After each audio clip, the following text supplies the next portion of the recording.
Hello and welcome to the group presentation for artificial intelligence. The first big question to answer is, what exactly is artificial intelligence? For many people, especially sci-fi fans, AI brings to mind horrible robots who'd love nothing more than to annihilate the human race and rule the world. For more on that, you can check out a little movie from 1984 called The Terminator. Others picture robots like Sophia, human-looking but a little creepy. You can find Sophia all over YouTube answering random questions about everything from the meaning of life to her favorite place in the world. Okay, so minus all the sci-fi fantasies and world takeovers, AI is a technology that can be pretty helpful. And like any other technology, when it malfunctions, it can get downright annoying. Companies like Amazon, who market many different products that use AI technology, recognize that there's always the potential for something to go wrong, just like in the Super Bowl 53 commercial. Let's reheat pasta? Reheating pasta. It's cool, right? Yeah, I didn't know you guys put Alexa in the microwave. Yeah, we're putting her in a lot of stuff now. But trust me, there are a lot of fails. Like what? Like... Alexa, play my podcast. When you heard that, did that surprise you? That seems exciting. We made an Alexa dog collar. 4 dogs. Ordering dog food. Ordering dog You food. can bark all you want. I'm not paying for any more dog food. Ordering gravy. Ordering sausages. Hey, you better cancel that order. Alexa hot tub has sucked. Alexa, play music. Okay.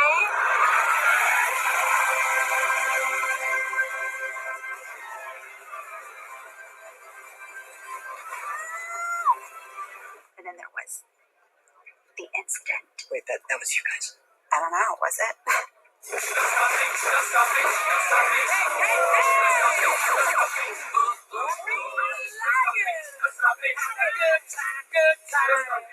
Powering down. Powering up. Powering down. She says she's doing it, but I don't see anything. Do you? Holy.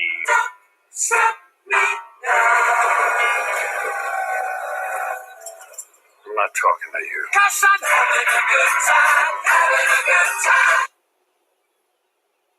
On the other hand, companies want us to know that AI is family friendly.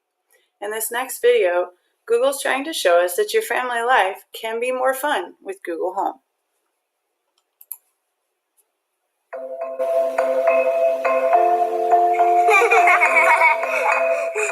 Let's go in the living room. Musical chairs. Ready to see who our musical chair champion will be. Okay, Google, beatbox for me. Hey, Google, let's play freeze dance. Hiya, pal. It's me. Okay, Google, play what kind of fruit are you? Okay, Google, what sound does a seal make? This is a seal. Okay, Google, let's learn. Hey, Google, let's play space trivia. Which was the first planet to be discovered using a telescope? Uranus. Hey, Google, can you tell me a story? One day, I was hanging out at home with my dad. There lived a sweet-tempered girl whose name was Cinderella.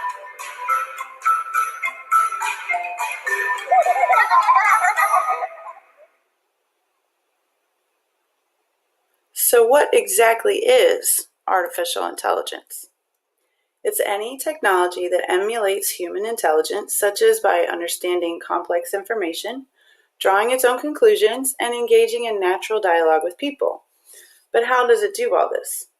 There are several components of AI. You may notice as we go through that they begin to overlap. Although each component is a separate piece of AI, we find that they often work together depending on what kind of task is required. We'll just begin at the top of this list with something called machine learning. This is the kind of AI that is used to make suggestions for your Netflix movie, for example. These computer systems analyze data in order to make predictions. Since you rated Stranger Things highly, for example, you might also like a show called Fringe. Deep learning is a kind of machine learning in which the system processes data and learns a task through positive reinforcement.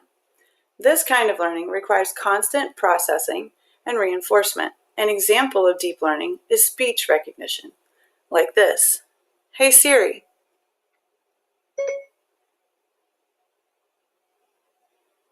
I'm listening. What time is it in Hong Kong? In Hong Kong, it's 2:14 a.m.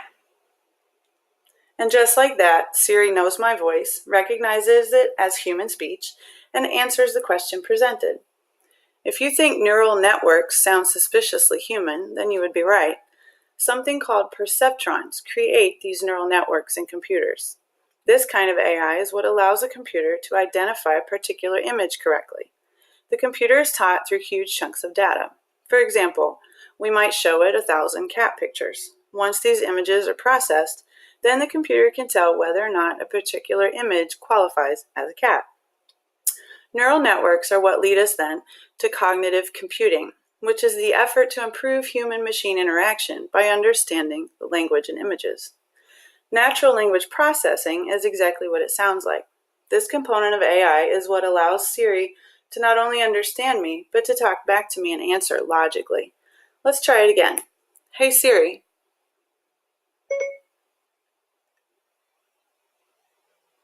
I'm here. How are you feeling today? I'm fine. Thanks for asking. Last on the list is computer vision. This component goes well beyond the 1,000 cat picture example. Computer vision allows the interpretation of the content of an image, graphs, tables, pictures, videos, even x-rays. Imagine having a computer that could diagnose a patient quickly and accurately. Maybe at this point, you've begun trying to think of all the ways you already use IA in your daily life. Through the course of a day, most of us use several forms of artificial intelligence without even thinking about it. If you have a smartphone, you interact with AI. We've already seen what Siri can do. Amazon's Alexa and Google Assistant do the same. Answer questions, store information, give your reminders. Another example is the map you use on your phone. Has your phone ever told you how long it would take you to get to work? How does it know? In fact, how does it even know you're going to work? AI sees the pattern. If you're starting your car at 5:45 a.m., Monday through Friday, you're probably going to work. If your bank account has ever been frozen because of suspicious activity, then AI has saved you a little money and a whole lot of stress and anxiety. Just like the map on your phone, computer systems in smart homes perceive patterns and act accordingly. Artificial intelligence will turn on lights before you get home, crank the heat or AC to your liking, or even lock your doors if you forget. Social media platforms like Facebook and Instagram use AI to provide you with a feed that is relevant and interesting to you based on what you normally interact with on the sites. And of course, there are those pop-up ads that do the same thing. Track your interests by watching what you search and shop for. We talked about Netflix earlier, but music streaming services like Spotify and Pandora use AI as well to suggest music you might like based on what you normally choose to listen to.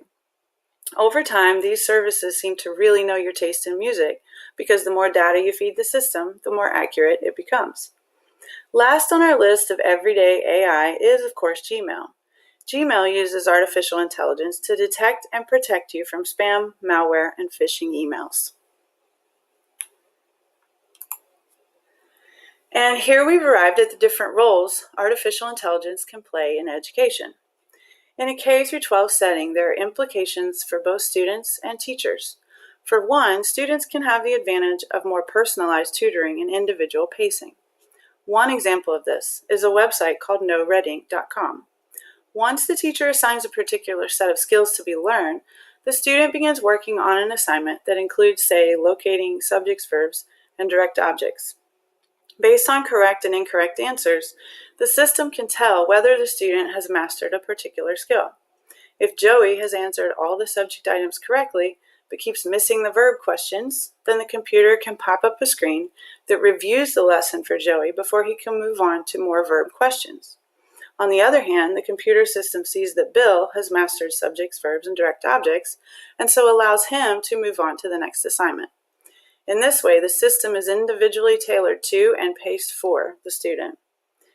AI also allows access to a quality education at any time from anywhere in the world. Students who are absent from school can now keep up with the use of artificial education platforms.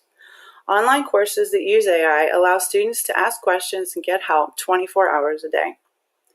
Outside of actual student learning, there is also the AI that keeps students safe from inappropriate web content.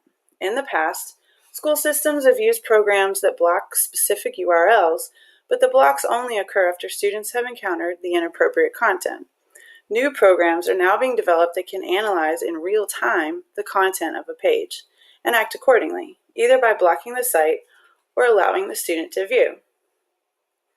Teachers are also benefiting from AI, which can collect student data that helps the teacher plan further curriculum and lessons that are appropriate.